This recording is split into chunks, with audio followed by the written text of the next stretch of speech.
Well, she's en route to the United States for a 2-week trip to the country. The visit will be one that China and Taiwan's ruling party will be watching very carefully. Cheng Li-wun, the leader of Taiwan's largest opposition party, the KMT, has expressed willingness to meet with U.S. President Donald Trump during her visit. Hours before she embarked on this diplomatically crucial trip, Cheng called Donald Trump the most critical decision maker.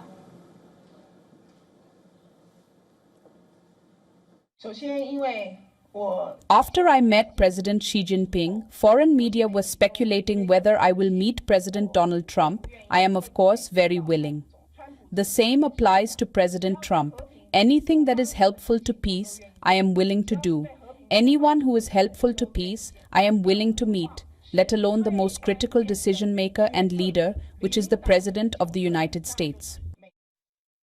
The U.S. visit comes weeks after Cheng was in China and also met with President Xi Jinping.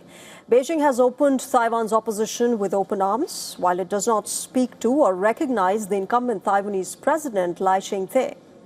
The visit of Taiwan's opposition leader also comes just days after Trump's China visit, where Taiwan discussion was a flashpoint between both the countries. But when Trump returned from his Beijing visit, he took a cautionary stance against the island's independence. The U.S. president also said that his Chinese counterpart, quote, feels very strongly about Taiwan's independence. Now, as Washington was made to comment on its support to the island's defense. All right, let me welcome my guests on the show tonight. Ross Darrell Feingold is joining me. He's a political analyst joining us from Taiwan today on Race to Power. Ross, good evening and welcome to WION. Can I start by understanding from you how Taiwan is looking at this entire visit? The fact that the KMT head was in China a few weeks back and now she's headed to United States, where she's going to be spending a 2-week-long time with a lot that is there on the table, that is there on the agenda. What's the kind of reaction politically and from the people that's coming in? Politically, from the people here in Taiwan, they're used to seeing this. So there's a long history of politicians from Taiwan visiting the United States, including the leaders of opposition parties. Now, of course, the president is very limited in their visits to the United States. They often can transit, but they don't meet publicly with senior government officials. But opposition party leaders have historically visited the United States once a year, sometimes prior to elections. The opposition presidential candidate will visit the United States. So this is in many ways very, very routine, and I would say there isn't even particularly high expectations. Nobody expects President Trump to actually meet with her. Nobody expects the United States and government to endorse her.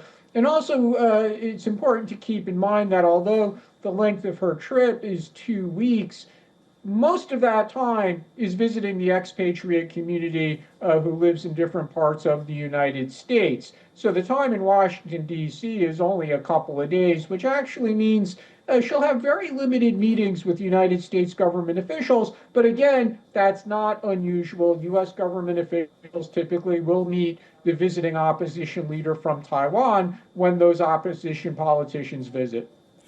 Ross, I get what you're saying, and, we don't have any confirmation on whether Donald Trump will give her time to meet. But just the fact that Taiwan's main opposition leader is going to be in the U.S. and she has expressed her willingness to meet with the U.S. president has sparked concerns among many strategists and observers of Taiwan and China that perhaps she's looking for a situation similar to what happened in Venezuela. She's trying to garner support. How is all that being really looked at? Because there are concerns from the current government in Taiwan that, all of this proximity towards China and U.S. will certainly go against it at one point. The election battles are upcoming. There's a local election in November of this year here in Taiwan, but the national election is not until January of 2028. That'll be a presidential election, as well as an election for all the seats in Taiwan's parliament, which is called the Legislative Yuan. So a visit in June of 2026 is really unlikely to have a significant impact on the national election in January 2028. So these issues are going to be all argued about, Taiwan's relationship with China, with the United States, over the course of the next few months for the local election, but more so over the course of 2027 in advance of the election in January 2028.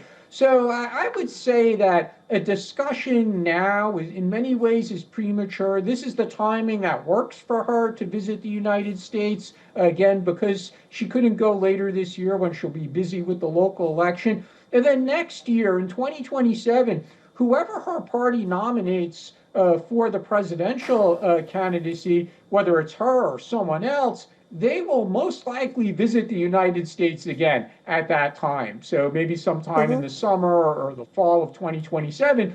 And people will forget about this visit of the chairman in June of 2026 because they'll be more focused on the visit of the presidential candidate sometime next year. So quickly then also help me understand, Ross, this. There's been a lot of talk about how the defense spending has been cut by particularly the KMT, that's her party. Do you expect American officials and lawmakers to question her about that? Because this has been a concern between, Taiwan, China and the United States. Do you see this questioning coming up during this visit? It's going to be the main question that she gets asked. But of course, she'll get asked about her vision for the relationship between Taiwan and China. And she'll probably get asked some questions about what it was like to meet Xi Jinping. But yeah, you're correct.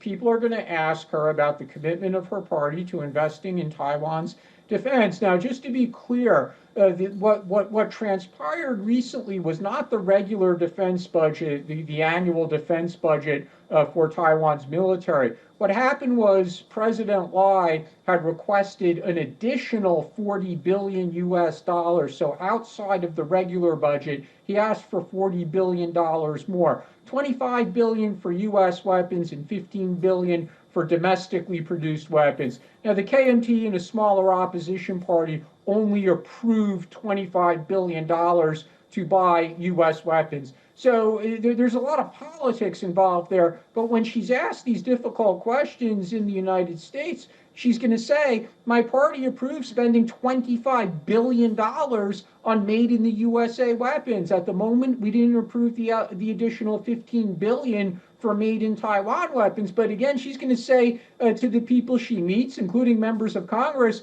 my party just approved spending $25 billion in the United States, which is going to create jobs in your districts. So she does have a way of talking around that dispute. All right, so we'll have to see how this moves forward. I'll leave it there. Thanks very much, Ross Darrell Feingold, for joining us on WION and sharing your perspective and helping us understand this visit better. Thank you.